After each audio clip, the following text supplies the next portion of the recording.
Good evening, everybody, and welcome to the Chrissy B Show. Now, I lead a very busy lifestyle, and the way I like to relax is not by going to the cinema or shopping, believe it or not, but by escaping and being close to nature.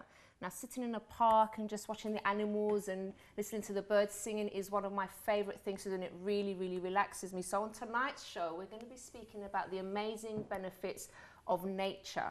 Now, I've got some really interesting things for you today. We're going to show you a few videos, but also I have a very special guest tonight with me, and that's Aaron Whitnall here, who's on my right. How are you? Thank you very much. I'm very good, thank you. Yourself? Now, you are a conservationist and a wildlife adventurer. Yeah, upcoming, but it's been an eventful life, to say the least. Yeah. Now, we met last year, didn't we, for the Indeed, first time? Because I went along to the amazing Paradise Wildlife Park. Absolutely loved it. One of my favourite things that I've ever done. And we're going to be showing you the video a bit later on, and I'm going to be discussing here with Aaron about the benefits of nature. And you've brought on a couple of friends, which won't tell the viewers what they are. A few surprises for later on. Yeah, so we'll save that for just a little while. But first, let's talk to Bianca. Hello. With our news. Hi, Bianca. How are you? Chris. I'm really well. How are you? I'm well, thank you. Good. Do you like animals, Bianca? I've never asked you. I know. You can't say no, actually, because otherwise I'm going to throw you off the set if you say no. I can't say no. Luckily, I do like animals. Good. All right. I used to have a cat when I was little, and she was lovely, but she sadly died. But yeah, I do love animals in general. Like, I live in a flat at the moment, so I can't really, it's quite difficult to get up and down the stairs with pets. But if I didn't, I would love to have a pet. Definitely. So today I'm going to be talking about the weird and wonderful places of the world. So I've picked only 5, and it was really, really difficult picking these 5 because there's so many places I could have chosen, but I've gone with the ones that I thought were the best. So first, we're going to talk about the Blue Lagoon, which is in Iceland, and the water here is heated naturally with the volcanic activity on the island. And the springs are especially beautiful in the winter when the water is still really toasty and it's really cold outside. It looks lovely. I'd love to visit it. Yeah, especially in our weather right now. Nice bit of a nightmare, isn't it? Yeah, the next one is the Tunnel of Love, and this is lovely as well. The giant trees surround this old train tunnel in Ukraine, and the magical looking place is nicknamed the Tunnel of Love by locals because it's a popular spot for couples as well to visit. It looks lovely, doesn't it? So it was an old train tunnel, and the leaves have grown right around it. It's so magical and lovely. And the next one is, it was in Lake Senegal, and the algae turned the water pink here. So the picture will come up in a moment. And it's really interesting because it looks like it looks like a pink bubble bath, doesn't it? Looks like pink custard. You know, people in Essex are going to love that. Pink bath. Looks lovely, like one big pink bubble bath. I thought it just looks a bit weird, sorry. Really? It's not enticing for me. No. It looks really nice. One I don't quite like. I love the tunnel, but... Yeah, well, if you're a fan of pink, then that might be for you. The next one is the Crooked Forest. Now, this is really interesting, and it's located right outside of Poland, and the grove contains around 400 pine trees with bent trunks, and they were planted in 1939, but by who, we just don't know, but it's really interesting, isn't it? Yes, that was the word I would use to describe But it's different. I think it's very unusual. The reason why I selected that one is because it's really unusual and it's something that you don't see every day. These crooked trees. So yeah, if you're into crooked forests, then that one's for you. As you are sometimes. It's unusual. It's something that you don't see every day. And the final one is in Arizona. This is just a classic, wonderful one. And the national park has a beautiful waterfall. And it just looks like somewhere it would be lovely to go and visit. That doesn't even look real, does it? No, it looks so magical. Yeah, it doesn't look real, does it? You'll be traipsing around the world too, aren't you? Fingers crossed. Fingers crossed. I'm going to get too ahead of myself. So maybe you can take some pictures for us on your adventures and send them in. I might just. Okay. Sorry, I got distracted, And so next I'm going to be talking about animal heroes, and I'm going to be talking about some remarkable animals who actually saved people's lives as well. So the first one I'll talk about is a whale who saved a diver. During some competitions in China, the diver they had to hold their breath and go underwater, and the diver that jumped in actually got cramp in her leg, and so a whale who's familiar with humans swam over to her and realised something wasn't right. So the whale took her by bit her leg to save her life and brought her up to the ocean. Not off. No, not off. Yes, like gently. Yeah, okay. Gently bit her leg, and then took her out of the ocean and saved her life. And just so. And if it wasn't for the whale, she could have drowned. So That was really... so sweet. I know, it just makes you think, how do the animals know that you're in danger? It's like... How do they know? Really clever. How do you know? Well, the thing is, they sense so much more than we do. I mean, you look back over the history of the planet. I mean, obviously we used to be we are primates in a way. Obviously we're apes, but you look back to our earlier days when we were closer to chimps than we are now, stuff like that. We had a lot more instincts about the world around us. We still have it now. Like, for example, if you get a bad feeling about a place or a bad feeling about someone, that can be portrayed as an animal instinct kicking in to warn you of potential danger. We do have, don't we? But we've lost it over the years that we've kind of evolved further away from animals. I mean, you've only got to look at the tsunami in Japan, for example, that happened a couple of years ago. Every animal that wasn't being kept as a pet in some kind of enclosure or something like that out in that country, they actually believed that most of those animals moved inland about a week before the tsunami struck because they could sense it was coming. Wow. We sometimes see it at the park where if there's a full moon, then some of the animals will start to act rather bizarre. And obviously as keepers and part of the family as well, obviously you do kind of sit there and you think, what is going on? What's wrong? And you can't necessarily explain it. But then you look up and there's a full moon up there, and that most of the time is the reason why. They can just sense things about what's happening on this planet a lot better than we can. Wow, that's amazing, isn't it? I know, it's incredible. And the next animal story is a lady named Joanne Outsman suffered a heart attack and collapsed to the floor. Now, her potbelly pig, Lulu, saw this and rushed into the street and began to lay in the road to try and draw get someone's attention. Oh my God! And so and then the cars wouldn't stop for a while. So the potbelly pig went back to the house to check on his owner, and then went back again to the street again to lay on the floor to try and get someone's attention. And then it wasn't until a few attempts where someone actually decided to stop the car and find out what was wrong. So they followed the pig back to the house to see the lady collapsed on the floor. And then, of course, the ambulance was called straight away and the lady went into hospital. And the doctor said that if she had been taken down 15 minutes later, she might have lost her life. So if it wasn't for her potbelly pig Lulu, then she could have. Now, this is the first time I actually feel bad for eating sausages, because that is not coincidence, is it? Oh my gosh. Wow, you say like you say, oh, it's just a fluke, it's like, it doesn't mean anything, but that pig knew what was going on. No, of course, animals can build up the most incredible bonds with people. There's a famous one, it was on YouTube a couple of years ago. It's called Chrissy and the Lion, I don't know if you've seen it. No. Basically two guys, you go back about 30 years ago when you could buy lions in Harrods and places like that. They bought this lion and brought it up in their flat. Now, they realised that obviously it was getting too big for the flat. There was nowhere in the UK that they thought that it should live. So they actually took it back out to Africa and they left it in a reserve over there. And there was a guy who looked after it and kind of educated it in how to be wild because he came from the region and kind of took in animals that were struggling and things like that. And they went back a year later and the lion remembered them. And in the clip, it looks like this lion's going to run down and go to town on them. But it actually runs up to them, gives them a nice big hug, and that just kind of shows you the incredible bond that you can build up with animals. Let me ask you something about my cat. I don't know if you know. Sorry, have I got time? How long have I got to live? Sorry, Bianca. Because she happens to know when I'm coming home. It's really weird. She starts meowing, like when from my husband's home, for example. Even before I've walked sort of down the corridor, she knows when I'm coming. She seems to know when I'm coming, and she's at the door meowing.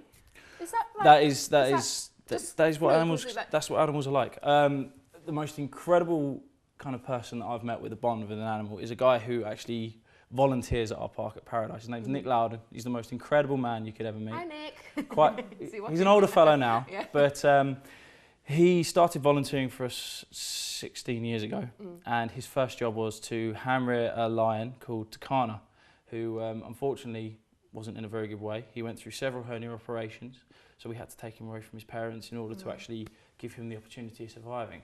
Now, Nick pretty much lived in the enclosure with Takana for a few months. Actually slept in the enclosure with him every night in the house. But the bond that they had was unreal. I mean, before health and safety laws changed and we were able to go in with animals and things like that, Nick would go in with Takana even at fully grown. Then obviously the health and safety laws changed and they had to stop. But I can guarantee that Takana knew exactly when Nick was coming into the park, and he'd actually wait for him to come into the park. It's so weird. And you can guarantee that when Nick starts walking across the car park, Takana will walk down to the gate of the enclosure And at times it looked like he was pacing. With my cat. I'm not they would. joking. He'd come over, give him a nice big cuddle, and then they'd go on and continue their day. Anyway, I'm going to go on about it because I can go on a whole show. She starts talking as soon as I get in. It's like, yeah, it's really sweet. We've got 1 minute left, so you can tell us if you've got more. Okay, so just quickly then. So our viewers have sent in some messages about their funny pets. So I'll start with Adam from London. He says, I love my cat Tiglet, who's always there for me. The funny thing she does always cheers me up, like she'll crawl underneath my covers in the morning and pop her head out and meows in different tones, like she's talking to me. That looks like mine. And you couldn't be without her. Aww. That's lovely, isn't it? So gorgeous. Cute. And Laura from Oxfordshire, she says, I had a rabbit called Templeton that comes when you call him. I think he thinks he's a dog, so this is the rabbit. So she says, he is such an intelligent rabbit. He always chases pigeons out of the garden. Just love Temps. He's friendly, cuddly, and did we just see a cat on the screen? Hang on a minute, I'm confused now. Was it a rabbit you were talking about just now? No, the cat was the first one. This is the second one. Oh, the same cat. Okay. Which is the rabbit. Two. Right. There should be a picture. Did a rabbit come up? I didn't see one. Oh, it did. Okay. That's I wasn't paying Templeton. attention, sorry. And our final one is Jane from Northampton sent in a picture of her cockatiel called Matey, who flies around the house all day thinking she owns the place. She eats with us, loves crumpets and dandelions, and she sleeps with a feather duster that she thinks is her boyfriend. Hilarious. All right, we're going to go to a quick break. Thank you very much, Bianca. So after the break, we're going to be talking much more with Aaron and also showing you a few very interesting videos. So join us after this.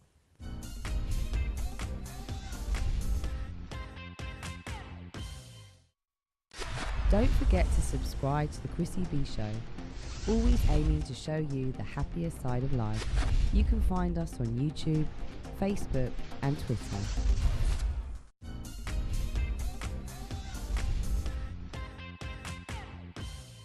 Welcome back, and we are speaking about the amazing benefits of nature. So let me just give you a few stats here. Now, studies have shown that the closer you live to nature, the healthier you're likely to be. Now, this study was done on thousands of people, on their medical records, and they found that people who lived within a kilometre of a park or wooded area experienced less anxiety and depression than those who live further away from a green space. No wonder I love my life. Yes. He lives in the park. I mean, it's just my dream, that is. But we're going to show the video in just a second. Also, if you don't happen to have a green space or you don't live in a green space, no worries, it says. Other studies by researchers in England and Sweden have found that joggers who exercise in a natural green setting with trees, foliage and landscape views feel more restored and less anxious, angry and depressed than those runners who burn the same amount of calories in gyms or other urban settings. So even if you have to drive a few miles, it's worth it to get outdoors instead of just running on a treadmill. And let me just give you one more fact here. They're asking us, so what's so good about nature that makes us so healthy? And they're saying, obviously you've got the vitamin D when you're outdoors, which is something that you need, and it's important in preventing cancer, which is very important, obviously, and helps against hormonal problems, obesity and inflammation, and it helps you to have a strong immune system. So you can see all these benefits of being outdoors. It's helps you to breathe as well. That's a pretty big one, you know. And being in a natural setting can also help increase your quality of sleep.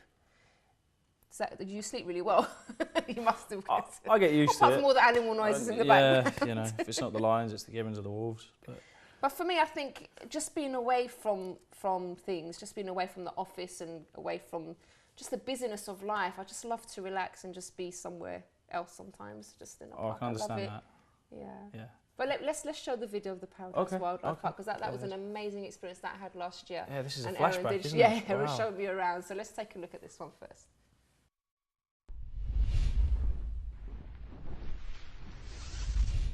Hi everyone, I'm here at the Paradise Wildlife Park, and if you don't know already, I absolutely love animals and I love visiting places like zoos and things like that.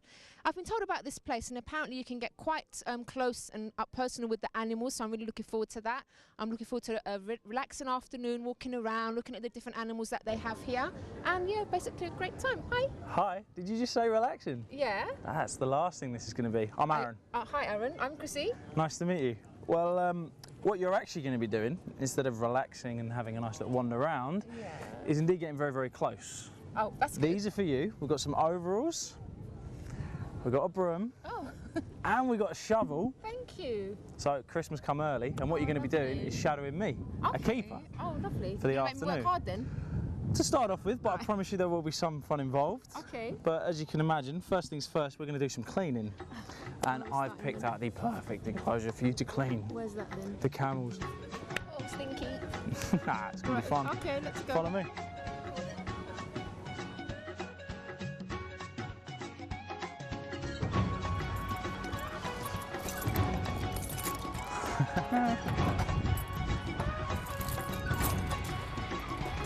Oh, I just stepped in it.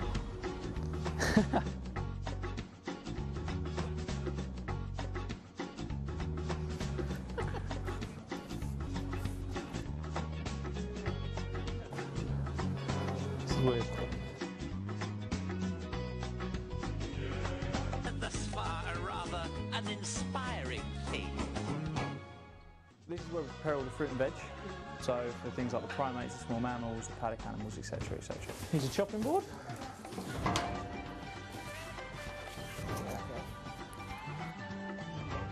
I'm making fruit salad here for the animals.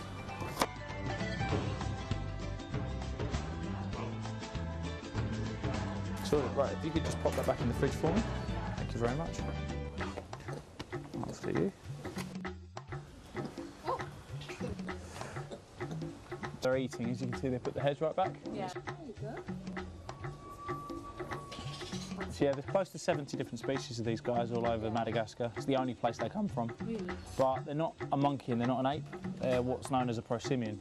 They've always kept their primate traits in some ways, whereas things like apes and monkeys, they've evolved. So instead of claws, they've got nails. Whereas lemurs, they do have nails, but they've also got claws as well, things like that.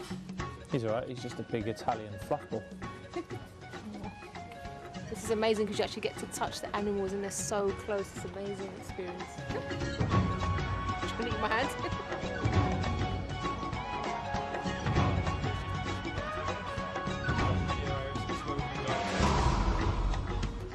You ready? Yeah. Start letting go. Oh my goodness. Okay. Oh. So cute. Okay, go.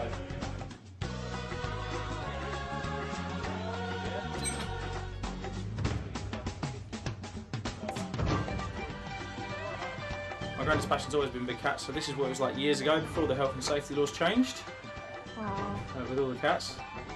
Bear in mind, like 11-ounce steak.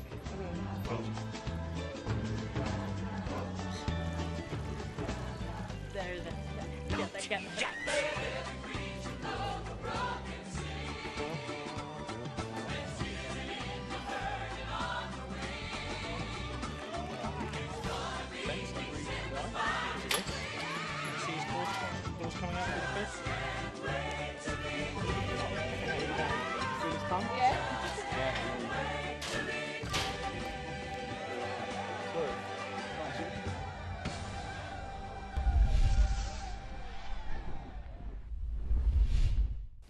Now that was an absolutely amazing experience. And Aaron, you grew up around all of that. Tell us about that.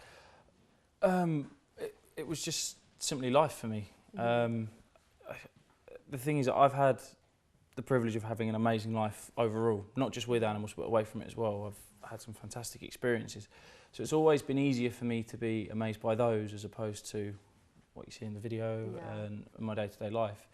Because when I look out my bedroom window, I see lions or lemurs, if you see what I mean. So, So your house is actually based there, isn't it? It's based at Paradise, but I've very much grown up between both my family's wildlife parks.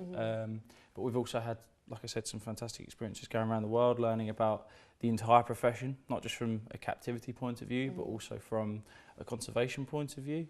And yeah, in those kind of contexts. So it has just been life. You must wake up looking forward to each day.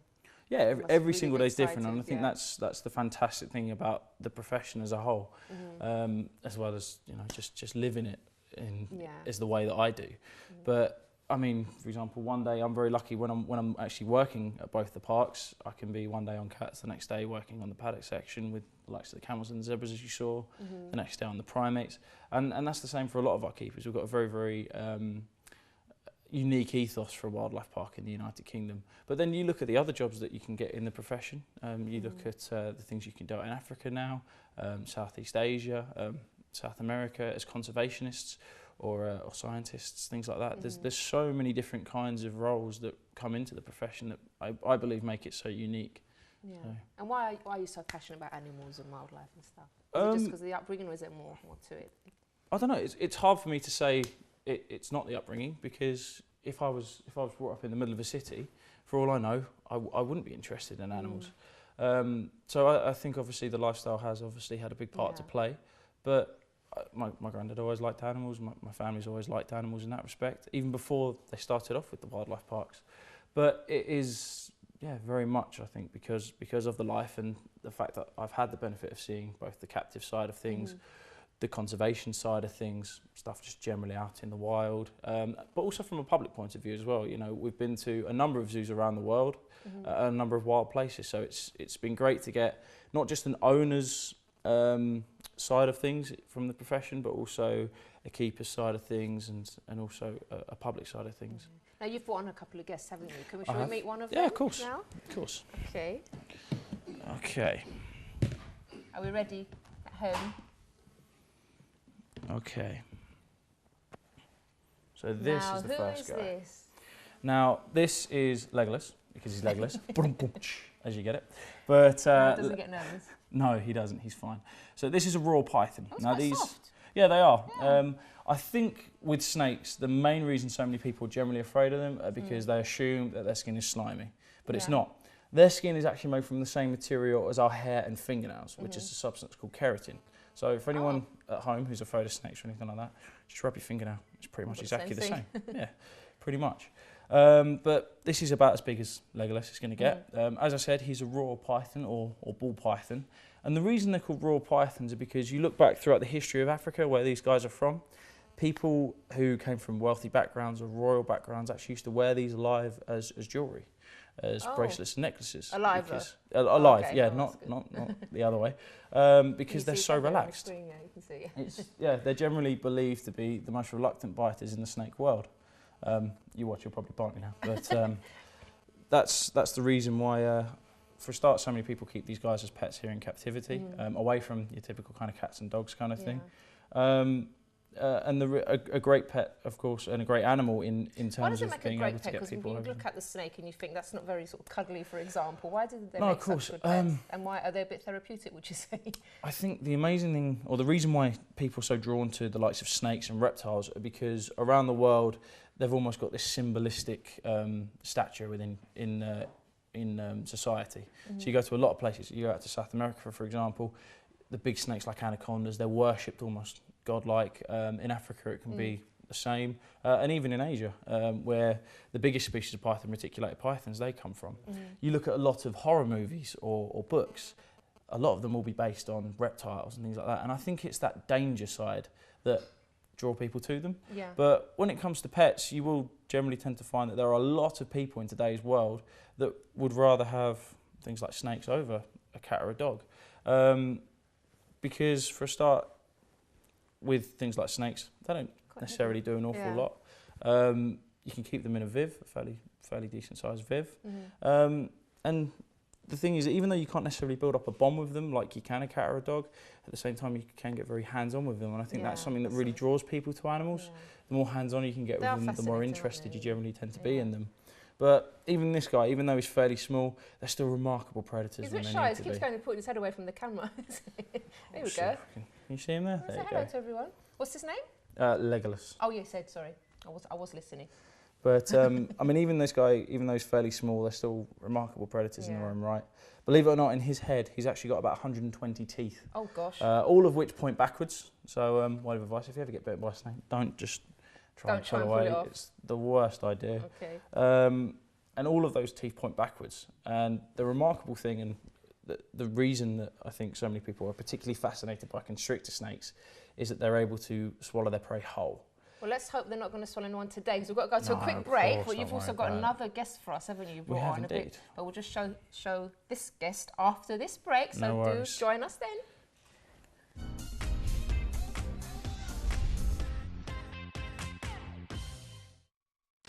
Don't forget to subscribe to the Chrissy B Show, always aiming to show you the happier side of life.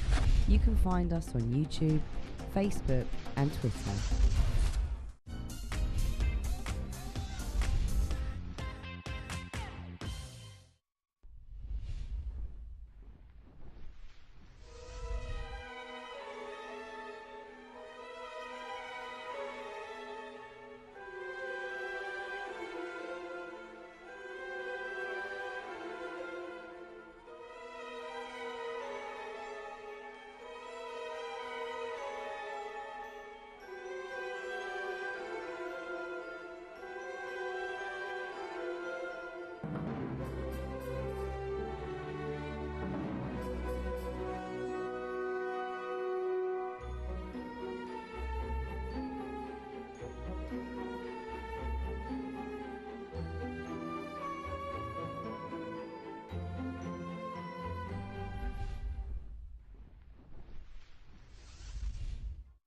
Okay, so we're still speaking about the importance of nature and how amazing it is and being all around all these animals. But let me just read something for you as well. Another benefit, just so you're aware. It's saying here, enjoying the outdoors gives us a break from technology and the on-the-run lifestyle to which we're all accustomed, aren't we just? When we're outside, we have a clearer, more focused mindset to hang out with friends or spend some quiet time alone or even play with a pet. And apparently, pets can decrease your blood pressure. That is so true. Cholesterol levels. I don't even know how to pronounce this. Maybe you can help me. Triglyceride levels and feelings of loneliness. And this is according to the Centers for Disease Control and Prevention. And also it says when we're outside, we can also learn and enjoy a new skill of physical activity. And also it's saying here, smaller animals, for example, squirrels, owls and raccoons have been used successfully in therapies for children with emotional and behavioural problems. Sorry. I can't pronounce it today. What's wrong with the behavioural problems? There we go, said it. So Aaron, who's this now? We've got someone else. So this one we saw in the video, didn't we? So this is Lucky. You did see him on the video that we did earlier on. And this is what is known as a tenrec. They're probably the most remarkable small creatures on the planet, because even though they look just like a hedgehog, it's camera shy, look. They're not actually related to hedgehogs in any way, shape or form. There's 36 different species of them, all of which come from the island of Madagascar, bar 3, which come off the coast of Africa that Madagascar's found off anyway. But the most remarkable thing about them is that despite their size and their looks, like I said, not related to hedgehogs in any way, they're from the same ancestral family as the likes of elephants and also sirenias like manatees and dugongs. Wow, that's so cute. Doesn't make any sense whatsoever, does it? But yeah, you're more than welcome. But it's okay. Their spikes are also made from the same material as our hair and fingernails and the same material as snakeskin, which is keratin. I wish you could see his little feet. Can you see his little feet there? So cute. He's a bit of a manicure and a pedicure. Yeah, he does. He could do with a little cut, couldn't he? Do you cut their nails? No. She's obviously when you look at them, you think, wow, they're all curled around and weird looking, but that's the way they are. It's amazing. As you can imagine, they've got pretty bad eyesight because they've got very, very small ears, but then, very, very small eyes, but then the massive ears kind of make up for that, and they've got fantastic hearing. So cute. Here you go. So tell us a bit about conservation, because obviously it's a big deal now. Things are, of course, you want to try and preserve animals, and what's happening there. Conservation is defined as the practice of the protection of the world's fauna and flora species in the habitats in which they live. Or in English, it's basically the protection of animal and plant species in the environments in which they're found in. Okay. The real kind of problem with conservation is that, or the biggest struggle that it faces, is that it's almost like one step forward and then it's 2 steps back, because you can do so well towards saving a certain species or looking like you're doing a great job in terms of saving a certain species, and then all of a sudden somewhere else in the world you'll get a call and it will be someone saying, unless you do something very quickly, another animal is going to become critically endangered. So it's like a constant battle. The real positiveness for conservation is that I generally feel that in the profession that I've grown up in, that you won't find people in any other profession like you find in the wildlife and adventure profession that are so dedicated and driven to their goals, which is to save the wildlife around the world, as you will in this profession.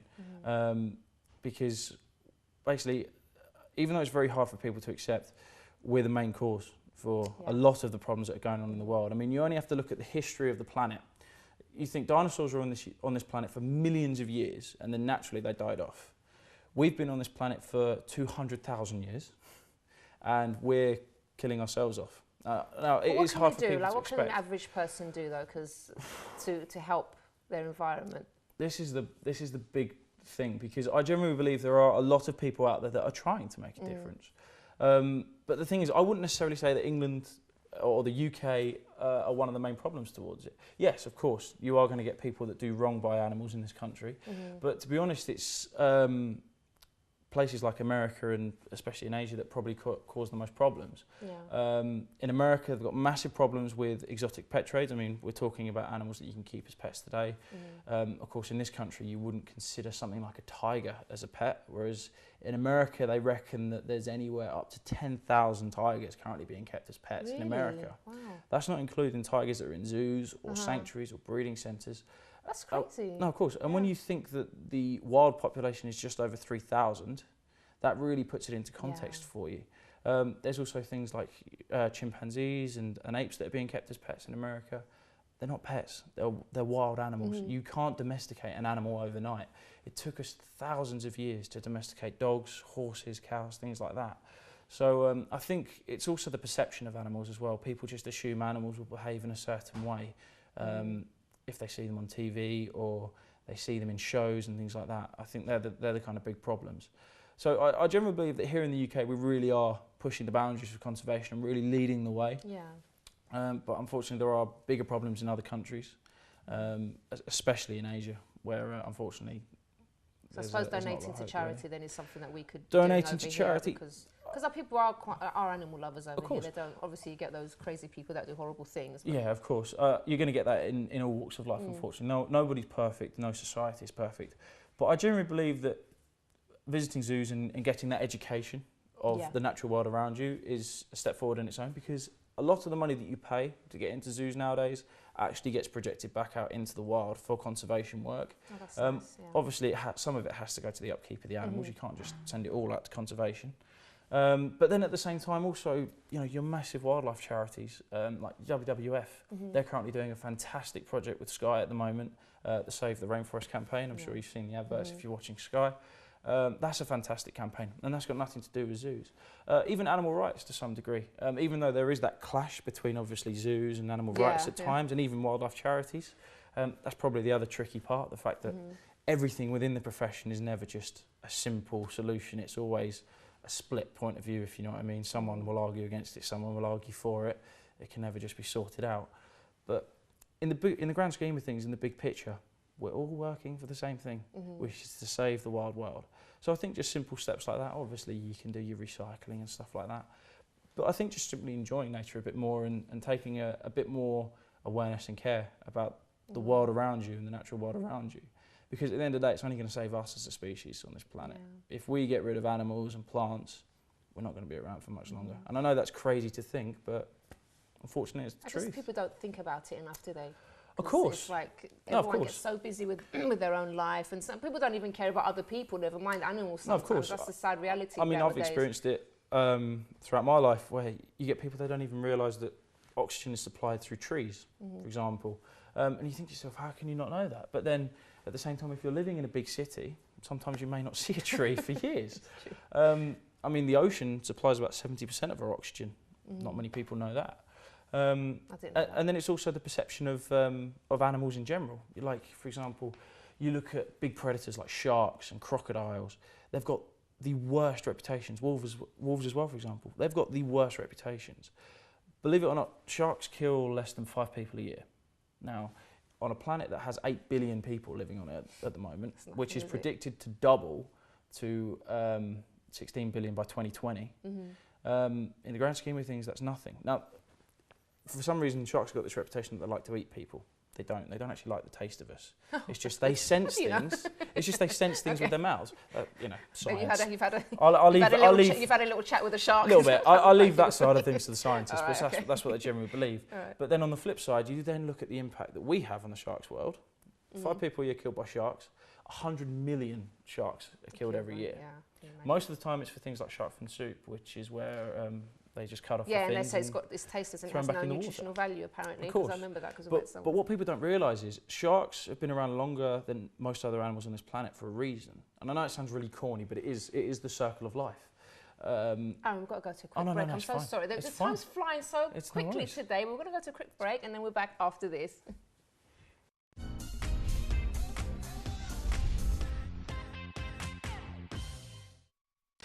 Don't forget to subscribe to the Chrissy B Show, always aiming to show you the happier side of life. You can find us on YouTube, Facebook and Twitter.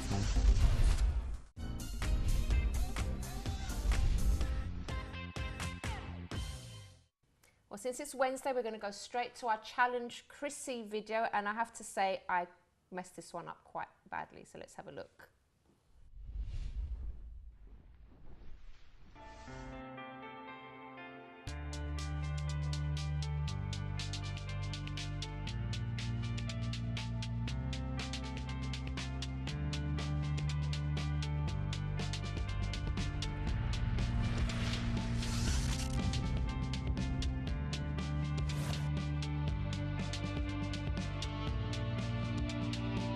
I'm here for the next Challenge Chrissy segment, and I have to admit that I'm really, really nervous about this. I do not like ice skating. I've tried it a couple of times, always ended up on the ice, never actually let go of the sides. So this really is a challenge for me, and my producer really had to persuade me to do this. But I'm going to be in the very capable hands of Barbara here, who's going to be showing me a few moves.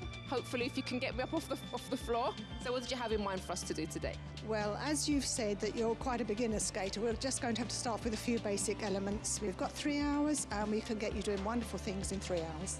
Barbara's very confident. I'm not so confident, but let's get on the ice and see what happens.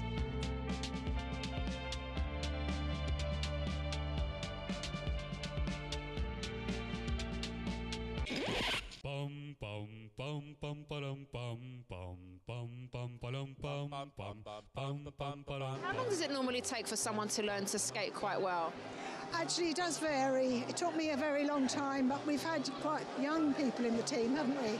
And they've gone from beginner to very accomplished in something like 18 months. Oh, no.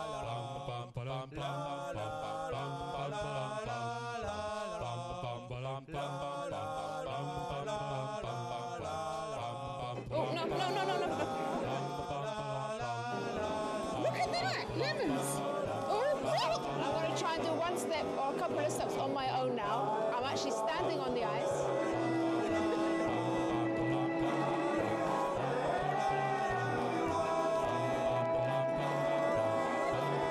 I'm standing on my own. There, I've done the challenge. I stood on my own. Look. Okay. Do I have to wear this? You do? Okay, so I'm about to do the little routine now. I'm still not very stable on the ice, but I've done a lot better than what I thought I would, because I was ready to just walk off the first time because I was really, really scared. I don't have very good balance, as you know, but I've managed to do a few steps on my own, and now I'm going to try the routine.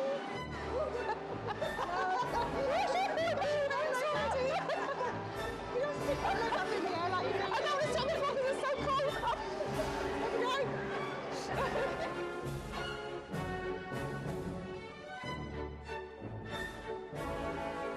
No, I think you've been an excellent pupil.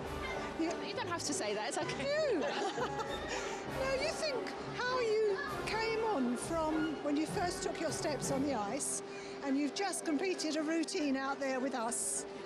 That takes some doing, doesn't it? And we're hoping you might join the team. As you saw, guys, that was not one of my best challenges. It's something that I'm very, very scared to do, but I'm happy with myself that I took a few steps at least. It's probably not for me, but I know you guys, maybe you'd like to come and try it for yourselves. I'd just like to thank the Queen's Ice Rink and Bowl here for letting us use the premises, and also for the lovely ladies from the Lee Valley Adult Skating Club. They were absolutely fantastic, very patient, and, you know, they actually got me to leave the side of the ice rink.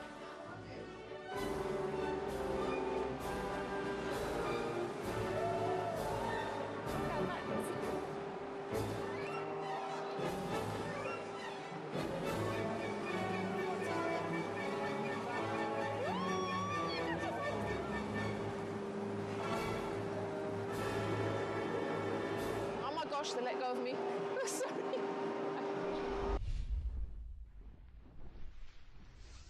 Yeah, I didn't do too well there. Epic fail. I mean, you did brilliantly. Okay. And on that note, because we're fast running out of time, I'd just like to show this video as well of the Rainforest Cafe that we went to. Now, they are also big on conservation, so let's just take a look at this as well. Now, even if you're in the middle of London, but you want a feel for nature, you can come to this place. It's very well known, the Rainforest Cafe in Piccadilly Circus. So we're about to try it out to get the whole experience of the rainforest, but also we're going to try out the food as well, aren't we? Yeah, I've heard a lot about this place. I'm really looking forward to finding more out about it and trying the food, of course, as well.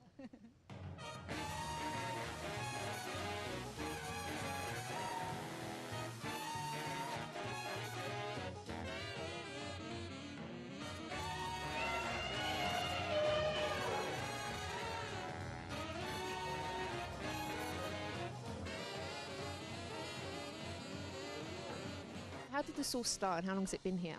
We're here for 15 years this summer. Yeah, I'm running it for 12. And it's an American concept that began in Minnesota. I mean, it's the most themed restaurant you can actually find. And the wonderful thing about it is that we have a thunderstorm every 29 minutes. We have rainfall. We've got animatronic moving animals. The best part of it is just watching the children as they come in and their fascination. It's like being with every child on Christmas Day. It's wonderful. I'm actually a big kid at heart myself, so I'm looking forward to seeing all of this because I do get quite excited about things like that. And I also love nature. It's something that's really, really important to me.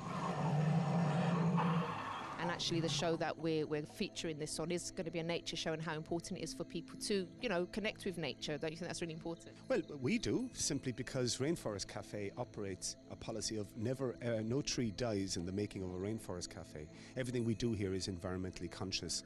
And tell us about what you do with the World Land Trust. Yeah, the World Land Trust is a wonderful organisation. It's an organisation that replants used rainforests. So ultimately, as developers, you know, rape the rainforests of the world, World Land Trusts are running behind them and replanting the trees that have been used for spurious reasons. And our association with them goes back 12 years. People just naturally started throwing money into the ponds, and for no reason. People just love to throw money in ponds. And we started gathering up this money, but we didn't know what to do with it. We didn't have a plan, right? We couldn't use it, right? So we kind of thought, well, let's think of try and find an associated charity that we can donate to. Luckily, we found the World Land Trust. It's the most perfect fit for us. Thank you so much, Brendan, and I'm really looking forward to the experience here. Thank you for coming. Nice meeting you.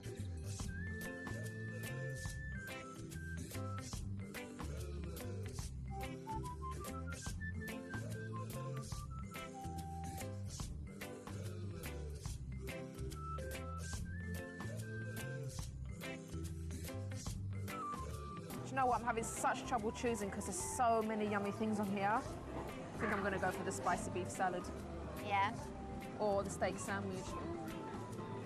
No, I'm going to get the salad. I'm going to get the salad.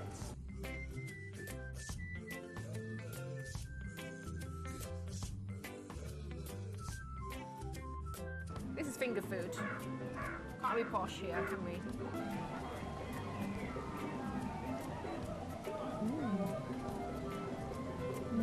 Very nice.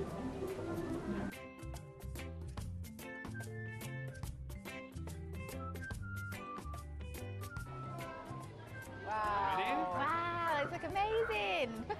We've been told they're the best smoothies around as well, so we'll be the judge of that. Delicious. What's your favourite? They're all lovely. I can't even decide.